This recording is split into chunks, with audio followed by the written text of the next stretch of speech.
Hello नमस्कार साथियों। Jharkhand judiciary, जी हाँ साथियों, आप सभी लोगों के एग्जामिनेशन में करंट अफेयर से रिलेटेड क्वेश्चन पूछे जाते हैं। आज उसी को ध्यान में रखते हुए मैं आप सभी लोगों के लिए झारखंड जुडिशरी से रिलेटेड संपूर्ण चर्चित निधन जो भी 2023 में हुआ है, इससे रिलेटेड मैं आज आप लोगों के लिए कॉन्सेप्ट लेकर के आया हूँ। किस किस व्यक्ति का कब कब किस किस दरमियान निधन हो गया है, इससे रिलेटेड आप प्रीवियस ईयर पेपर में देखेंगे तो तमाम क्वेश्चंस आप लोगों से पूछे जाते हैं। आज हम इसी के बारे में चर्चा करेंगे। तो एक एक चर्चित निधन को हम यहाँ पर देखने वाले हैं। सबसे तो पहला अगर हम निधन देखना चाहते हैं तो वो देख रहे हैं शरद यादव जी का। अब आप कहेंगे कि क्या इनका हिस्ट्री रहा है, क्यों हम इनको जानना चाहेंगे? इसलिए हम इनको जानना चाहेंगे क्योंकि ये पूर्व के केंद्र मंत्री थे और दिग्गज समाजवादी नेता थे शरद यादव साहब, इसीलिए हम इनको यहाँ पे पढ़ेंगे और ये हमारे एग्जामिनेशन पॉइंट ऑफ व्यू से बहुत ही ज्यादा इंपॉर्टेंट है। तो आइए एक एक करके इनके बारे में जो भी कॉन्सेप्ट है उसको हम यहाँ पे समझने का प्रयास करते हैं। कहा जा रहा है कि, एक मिनट कलर ले ले पेन का। कहा जा रहा है कि 12 जनवरी, किसकी बात कर रहा है साथियों? ये करंट अफेयर है, इसीलिए यहाँ पे डेट ज्यादा इंपॉर्टेंट है। कहा जा रहा है कि 12 जनवरी 2023 को पूर्व केंद्र मंत्री और दिग्गज समाजवादी नेता शरद यादव का 75 वर्ष की उम्र में निधन हो गया। यह पहला फैक्ट है और इसी नेचर के क्वेश्चन आपके झारखंड जुडिशरी के पेपर में पूछा जाता है। आप एक बार प्रीवियस ईयर पेपर को जरूर एनालिसिस करिएगा, आपको इससे रिलेटेड क्वेश्चंस मिल जाएंगे। जो इंपॉर्टेंट डेथ होती है उससे रिलेटेड क्वेश्चन आपसे पूछे जाते हैं। शरद यादव वर्ष 1989 में बीपी सिंह सरकार में मंत्री थे और उन्होंने अटल बिहारी वाजपेयी सरकार में भी मंत्री के रूप में कार्य किया। इनके बारे में जानना जरूरी है। उन्होंने वर्ष 2018 में लोकतांत्रिक जनता दल का गठन किया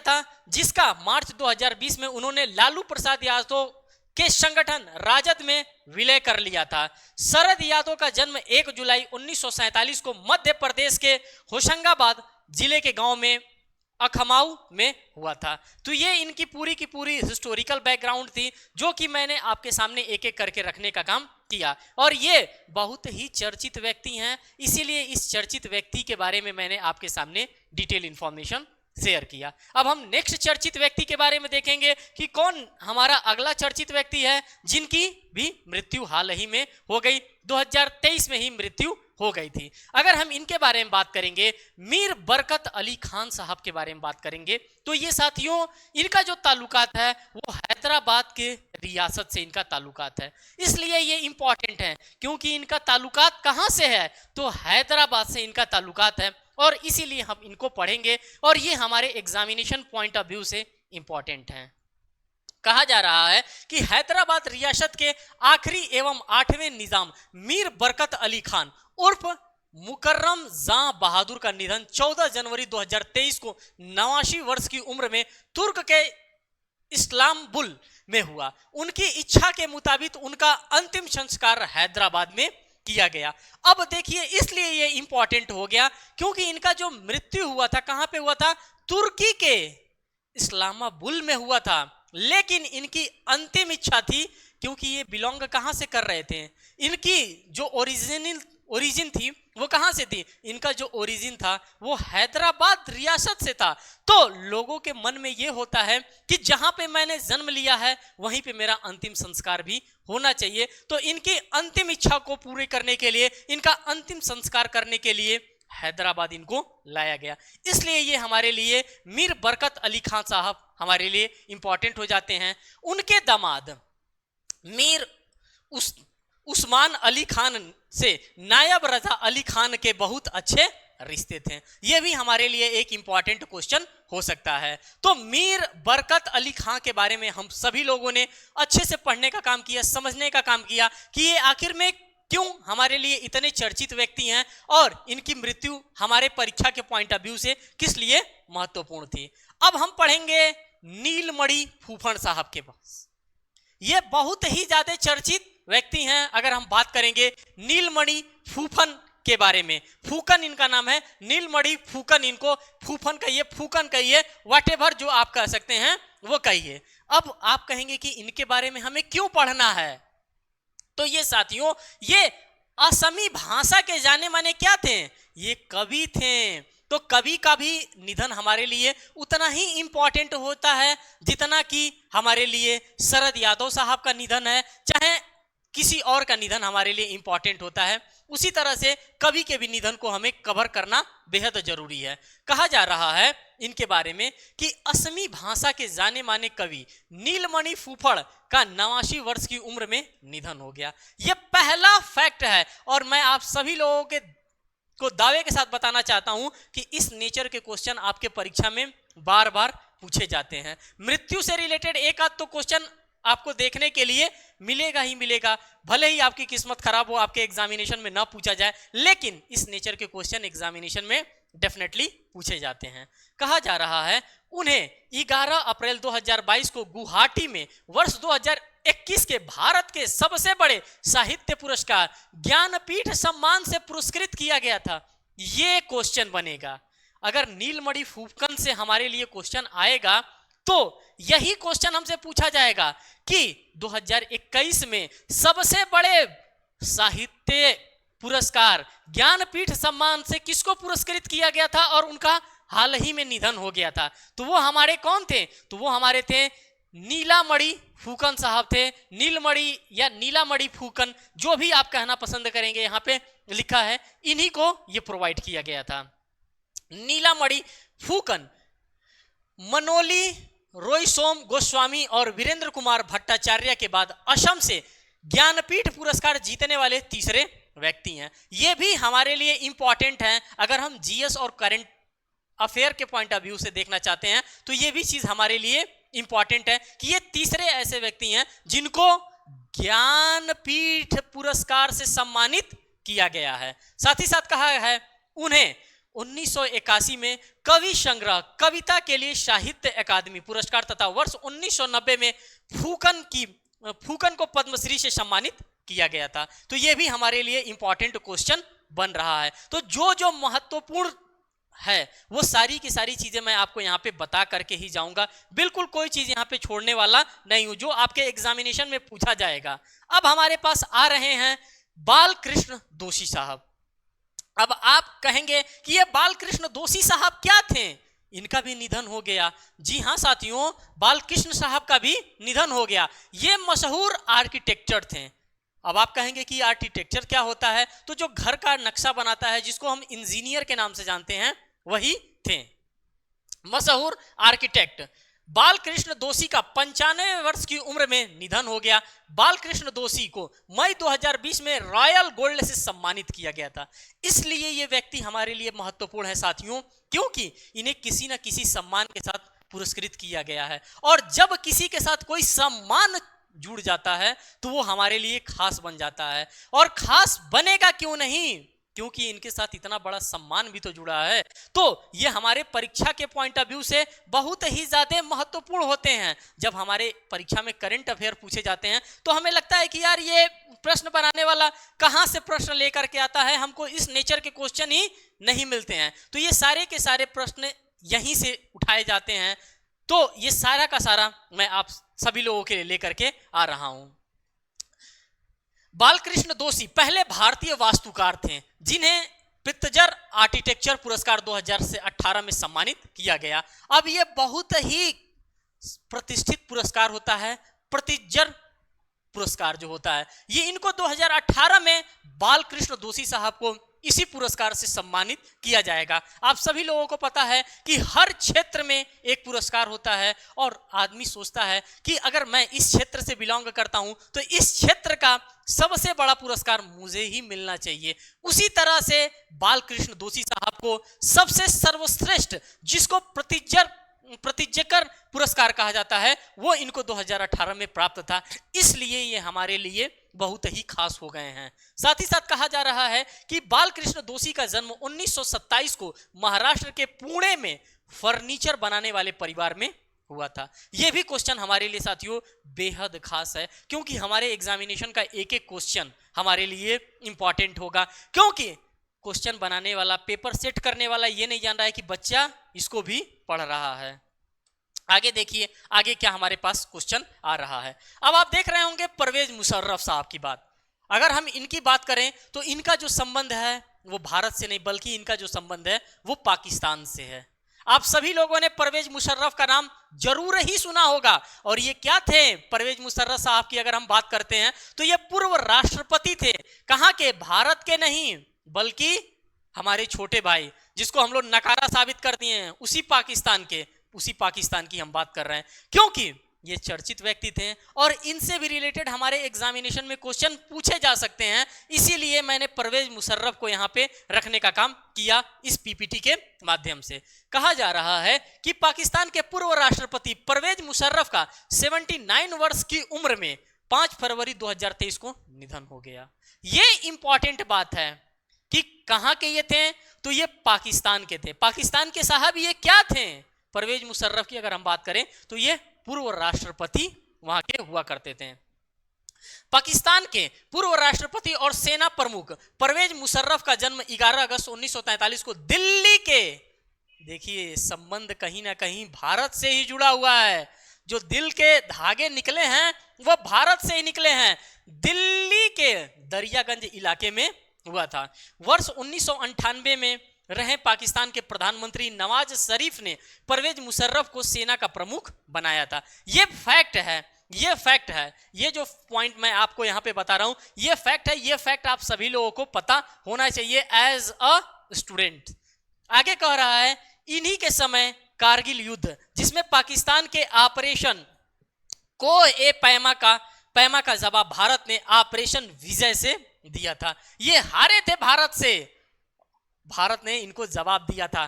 किस ऑपरेशन के तहत जवाब दिया था? तो ऑपरेशन विजय एक चलाया गया था। उसी ऑपरेशन विजय के तहत इनको क्या दिया गया था? इनको परास्त करने का काम किया गया था, इसी परवेज मुशर्रफ को। तो ये हमारे लिए इंपॉर्टेंट थे यहाँ पे, क्योंकि इनकी मृत्यु हो चुकी है तो इनको इतना सम्मान बन रहा था, इसीलिए मैंने इनको यहाँ पे रखने का काम किया। और ये हमारे एग्जामिनेशन पॉइंट ऑफ व्यू से भी इंपॉर्टेंट है। अब हम देखेंगे यहाँ पे तुलसीदास बलराम, किसकी बात कर रहे हैं? तो हम बात कर रहे हैं तुलसीदास बलराम की। अब ये क्या हैं? तो ये भारतीय हैं, और भारतीय में क्या हैं? तो फुटबॉलर हैं। इनके बारे में तो पढ़ना हमारे लिए बेहद खास है, क्योंकि यहां से हमारे एग्जामिनेशन में बार बार क्वेश्चन हमसे पूछे ही जाते हैं, खेल जगत से रिलेटेड क्वेश्चन पूछे जाते हैं। लेकिन ये खेल जगत में भी कुछ खास है। और आप कहेंगे कि खेल जगत में ये क्या खास है? तो खेल जगत में ये खास है कि तुलसीदास बलराम जी का निधन हो गया है, और ये निधन की कहानी हमें यहाँ पे पढ़नी है।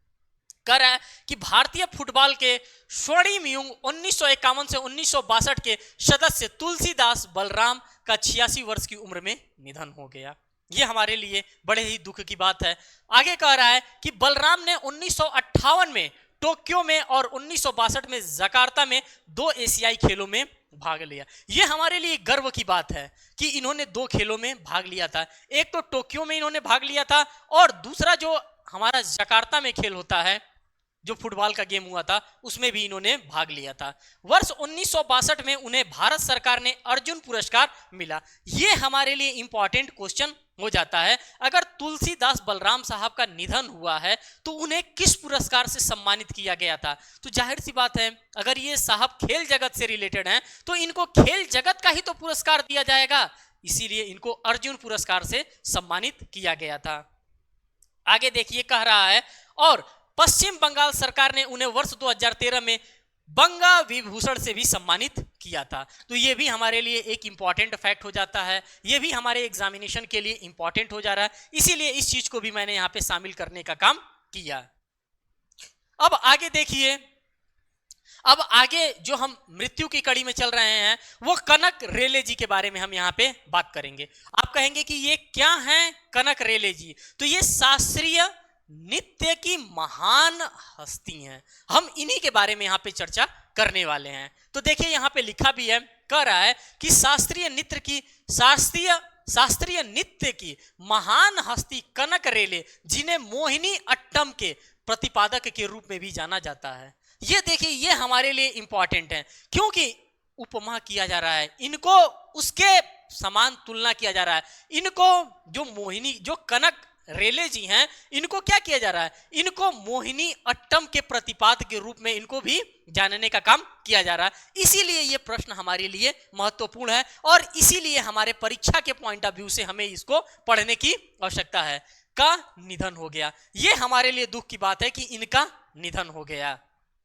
कह रहा है कि वर्ष 1977 में भारत में नृत्य कला में पीएचडी करने वाली वे पहली महिला थी। ये हमारे लिए गर्व का विषय है। अगर हम कनक रेले जी की बात करते हैं तो इन्होंने 1977 में क्या किया था, पीएचडी किया था नृत्य कला में। ये पहली ऐसी महिला थी जिन्होंने नृत्य कला में डॉक्टरेट की उपाधि धारण किया था, जिन्होंने पीएचडी किया था। ये पॉइंट हमारे लिए इंपॉर्टेंट है। आगे कह रहा है उन्हें Padmashri 1989, Sangeet Natak Akademi award 1994, M S Subbulakshmi award, Kalidas Samman 2006, Padma Bhushan 2013, Kerala सरकार के द्वारा पहले गुरु गोपीनाथ राष्ट्रीय पुरस्कार जैसे विभिन्न पुरस्कारों से सम्मानित किया गया था। इसीलिए ये कनक रेले जी हमारे लिए इतना महत्वपूर्ण है, इतने सम्मानजनक हैं कि आज हम इनके निधन के बाद भी इनको पढ़ रहे हैं, क्योंकि हमारे एग्जामिनेशन पॉइंट ऑफ व्यू से इनसे रिलेटेड क्वेश्चन हमसे पूछे जा सकते हैं। इसीलिए ये हमारे लिए यहाँ पे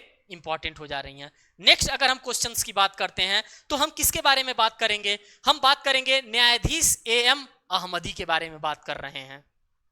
ये साहब का भी निधन हो गया है। जब हमने न्यायाधीश आगे लगा ही दिया तो हमें ये नहीं देखना है न्यायाधीश का मतलब या तो सुप्रीम कोर्ट ऑफ इंडिया की हम बात कर रहे हैं या फिर हाई कोर्ट की बात कर रहे हैं, किसी भी स्टेट की हाई कोर्ट की बात कर रहे हैं। जब हमने जस्टिस लगा ही आगे दिया तो आपको समझ जाना चाहिए ये क्वेश्चन हम या तो सुप्रीम कोर्ट से लेकर के आ रहे हैं या फिर हाई कोर्ट से लेकर के आ रहे हैं।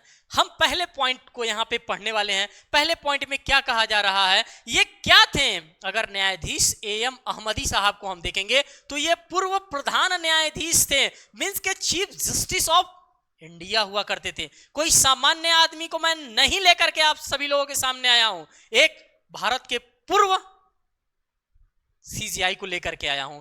कह रहा है 2 मार्च 2023 को भारत के पूर्व प्रधान न्यायाधीश एमएस अहमदी का निधन हो गया। ये हम लोगों के लिए बहुत ही शोक का विषय है कि साहब का निधन हो गया।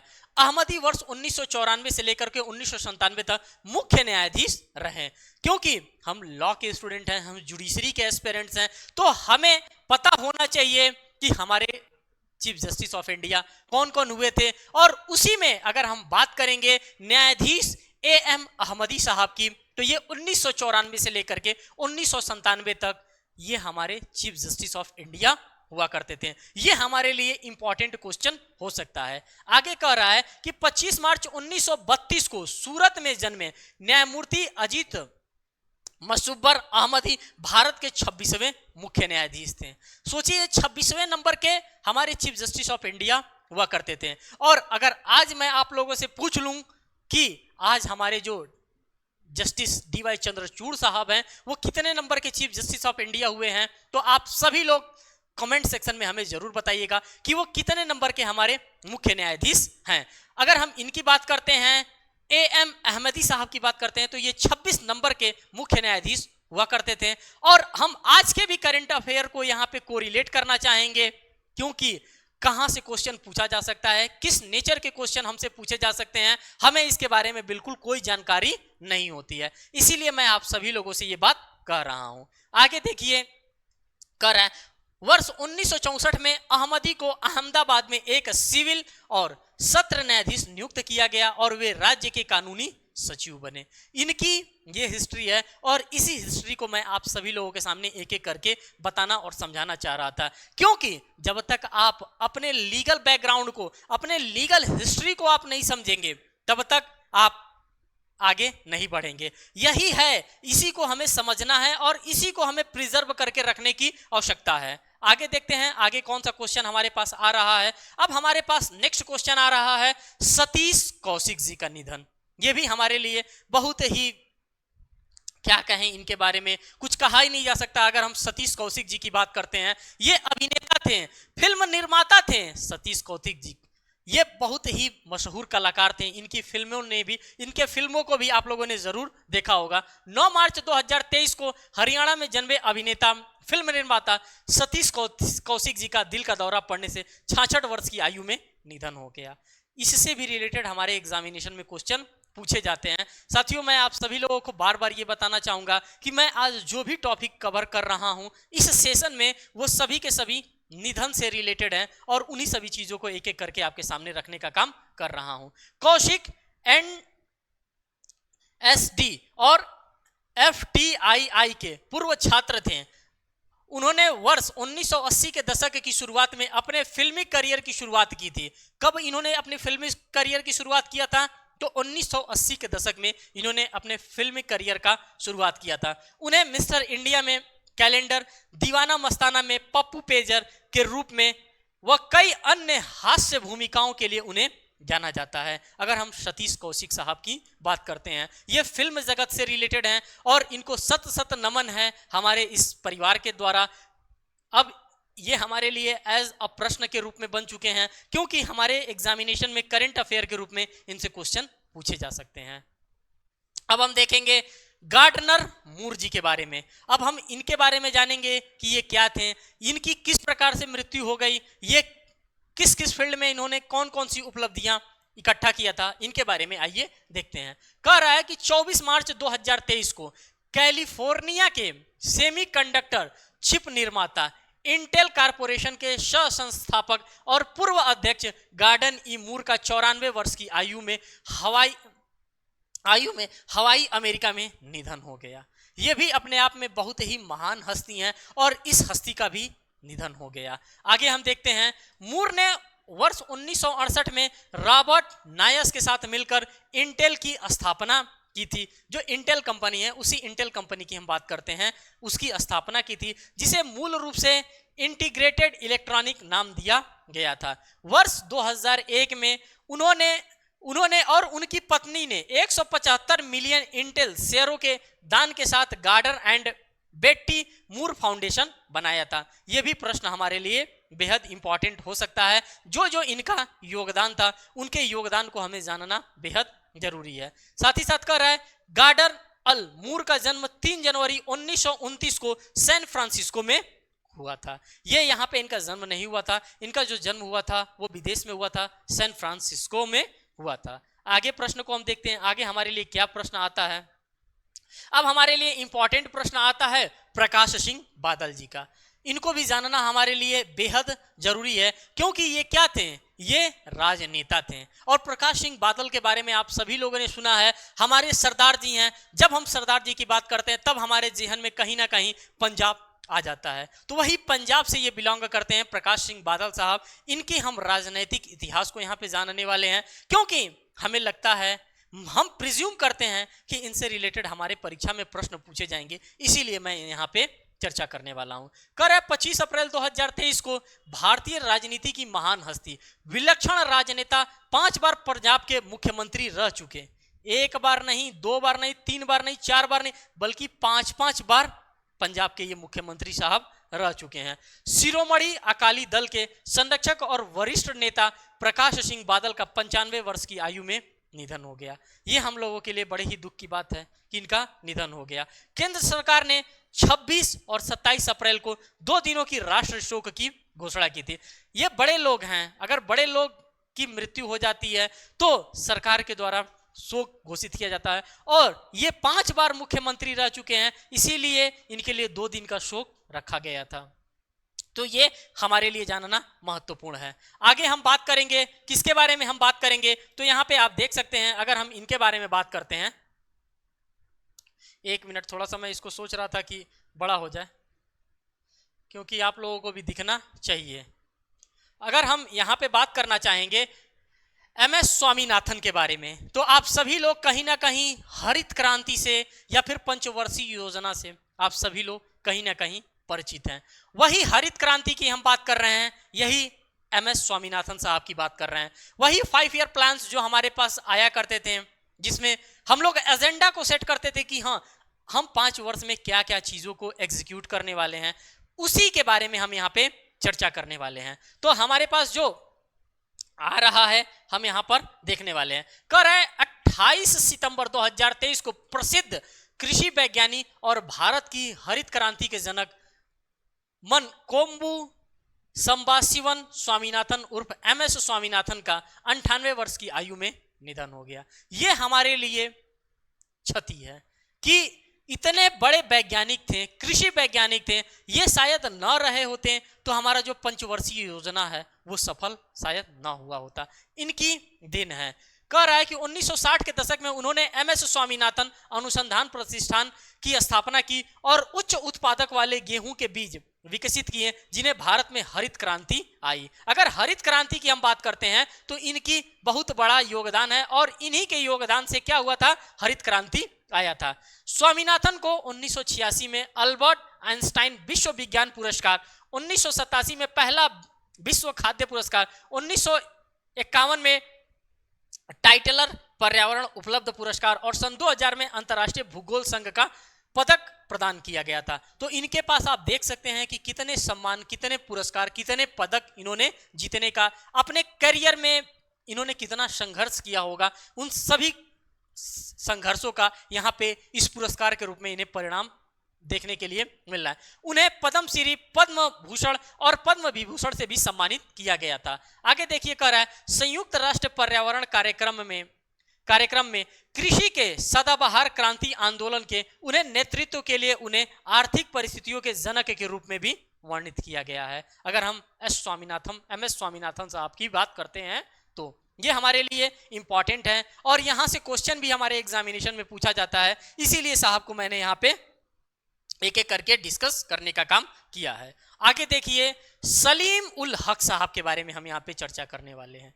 ये कौन है, सलीम उल हक? तो ये साथियों हमारे देश के नहीं है, बल्कि बांग्लादेश के बारे में हम इनके बारे में चर्चा करने वाले हैं। कहा जा रहा है कि 28 अक्टूबर 2023 को बांग्लादेश के एक अग्रणीय जलवायु वैज्ञानिक सलीम उल हक का 71 वर्ष की आयु में बांग्लादेश में निधन हो गया। हमने प्रश्न पंजाब से रिलेटेड पढ़ा, हमने प्रश्न पाकिस्तान से रिलेटेड पढ़ा, अब हम प्रश्न यहाँ पे पढ़ रहे हैं ये बांग्लादेश से रिलेटेड है। सलीम उल हक, जिन्हें विश्व में गरीब देशों पर बढ़ते तापमान के प्रभाव को समझाने, भुगतान करने और अनुकूल करने के लिए प्रेरित करने के लिए जलवायु क्रांति उपनाम मिला था। इनको ये उपनाम मिला था क्योंकि इन्होंने इस क्षेत्र में काफी मेहनत किया था और इनकी मेहनत इसी तरह से रंग लाने का भी काम किया था। वे इंग्लैंड और बांग्लादेश के विश्वविद्यालय में प्रोफेसर रहे। अब देख लीजिए ये कहाँ के हैं साहब, तो ये हैं साहब बांग्लादेश के, और कहाँ पे जाकर के प्रोफेसर बने, इंग्लैंड और बांग्लादेश के विश्वविद्यालय में ये प्रोफेसर के तौर पे नियुक्त हुए। तो सोच लीजिए प्रतिभा कहाँ से लेकर के कहाँ तक इनको पहुंच गए। बांग्लादेश से सीधे इंग्लैंड, जो हमारे देश पे राज करते थे, उनके देश पे जाकर के ये पढ़ाने का भी काम किया करते थे। के लिए महारानी एलिजाबेथ द्वितीय ने उन्हें वर्ष 2022 में order of the British Empire से भी सम्मानित किया था। तो ये इनके लिए इतना गर्व का विषय है कि इनको इस पुरस्कार से भी सम्मानित करने का काम किया गया है, और वो भी किसके द्वारा, तो डायरेक्ट महारानी एलिजाबेथ द्वितीय के द्वारा। आगे चलते हैं, आगे के प्रश्न को देखते हैं। अब हम आगे के प्रश्न को देखते हैं। इसमें हमारे सामने हैं अरुण कुमार सिन्हा साहब। अब इनके बारे में जानना बेहद हमारे लिए जरूरी है, क्योंकि ये भी हमारे लिए बहुत ही इंपॉर्टेंट है। एसपीजी सुरक्षा के बारे में आप सभी लोगों ने सुना होगा। ये सुरक्षा प्रधानमंत्री जी को मिलता है, एसपीजी की सुरक्षा, उसी सुरक्षा से रिलेटेड ये हैं अरुण कुमार सिन्हा साहब। तो इनके बारे में जानना हमारे लिए इंपॉर्टेंट होता है। कह रहा है 6 दिसंबर 2023 को प्रधानमंत्री की सुरक्षा की जिम्मेदारी संभालने वाले स्पेशल प्रोटेक्शन ग्रुप एसपीजी के डायरेक्टर अरुण कुमार सिन्हा का गुरुग्राम में एक अस्पताल में निधन हो गया। ये कोई आम आदमी नहीं है, ये इतने खास व्यक्ति हैं जो कि हमारे देश के पीएम की सुरक्षा में लगे रहते हैं। वॉट एवर पीएम कोई भी हो, मैं किसी पीएम का नाम नहीं लूंगा, लेकिन जो भी पीएम बनता है, जो भी उच्च पदों पे रहता है, उनकी सुरक्षा का जिम्मेदार जो कार्यभार होता है इसी एसपीजी के ऊपर होता है, स्पेशल प्रोटेक्शन ग्रुप के ही ऊपर होता है। यही लोग उनको सुरक्षा प्रोवाइड करते हैं। लिखा है 1987 बैच के केरल कैडर के आईपीएस अधिकारी सिन्हा वर्ष 2016 में एसपीजी निदेशक के तौर पर काम कर रहे थे। तो साहब का भी निधन हो गया है और अब हमारे लिए ये प्रश्न के रूप में बन चुके हैं। तो इनसे भी रिलेटेड हो सके तो आपके एग्जामिनेशन में प्रश्न पूछे जा सकते हैं। नेक्स्ट हम क्वेश्चन की हम बात करते हैं। अब हम बात करते हैं जस्टिस मीरा साहिब फातिमा बीबी की बात करते हैं।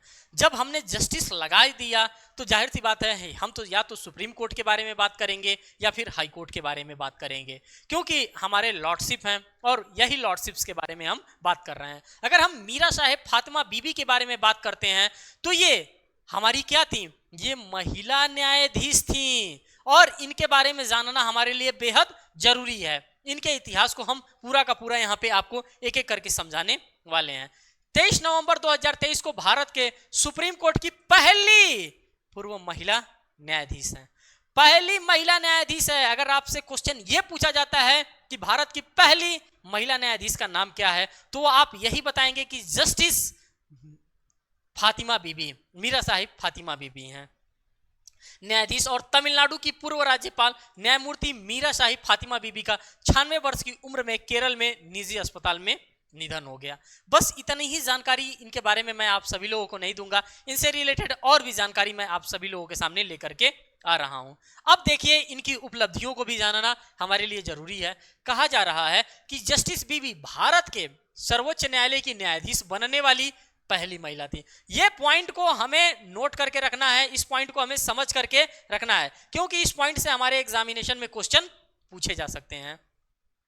वह देश की उच्च न्यायपालिका में नियुक्त होने वाली पहली मुस्लिम महिला भी थी। यह बात भी हमारे लिए इंपॉर्टेंट है।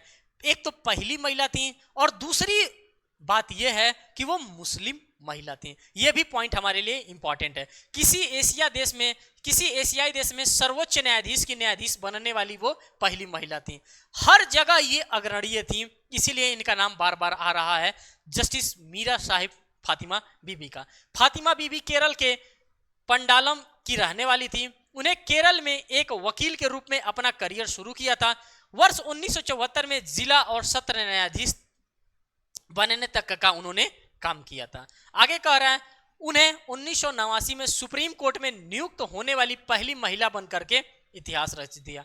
वो सुप्रीम कोर्ट ऑफ इंडिया में जज बनकर के उन्होंने पहली बार इतिहास भी रचने का काम इनके द्वारा ही किया गया था। साथ ही साथ लिख रहा है कि राजीव गांधी हत्या मामले में 4 दोषी कैदियों द्वारा दायर याचिका को खारिज करने के बाद उन्हें तमिलनाडु के राज्यपाल पद से इस्तीफा भी दे दिया था। तो ये सारी की सारी चीजों को हमने आपके लिए लेकर के आया और इनका भी निधन हो चुका है 96 वर्ष की उम्र में। तो जो भी हमसे हो सकता था, जो भी पॉसिबल फैक्ट्स हो सकते थे, उन सभी पॉसिबल फैक्ट्स को एक एक करके मैं आप सभी लोगों के लिए लेकर के आया, जो कि आपके एग्जामिनेशन पॉइंट ऑफ व्यू से इंपॉर्टेंट हो सकता है। साथियों, ये था आज का सेशन और इससे रिलेटेड आपके झारखंड जुडिशरी से रिलेटेड कोई भी, अगर जीएस से रिलेटेड या करंट अफेयर से रिलेटेड कोई भी टॉपिक आप चाहते हैं तो आप जरूर कमेंट सेक्शन में हमें कमेंट करके बताइए। मैं उस पर टॉपिक आप सभी लोगों के लिए लेकर के आऊँगा। तो ये था आज का साथियों सेशन। मैं आप सभी लोगों से यही कहूँगा कि जो लोग हमारे चैनल पे नए हैं, चैनल को जरूर सब्सक्राइब करिएगा, वीडियोस को लाइक करिएगा और अपने फ्रेंड सर्कल में जरूर शेयर करिए, जिससे ज़्यादा से ज़्यादा लोग इसका भी लाभ ले सकें। फिर मिलेंगे एक नेक्स्ट वीडियोज़ में एक नेक्स्ट अपडेट के साथ। तब तक के लिए धन्यवाद। Thank you.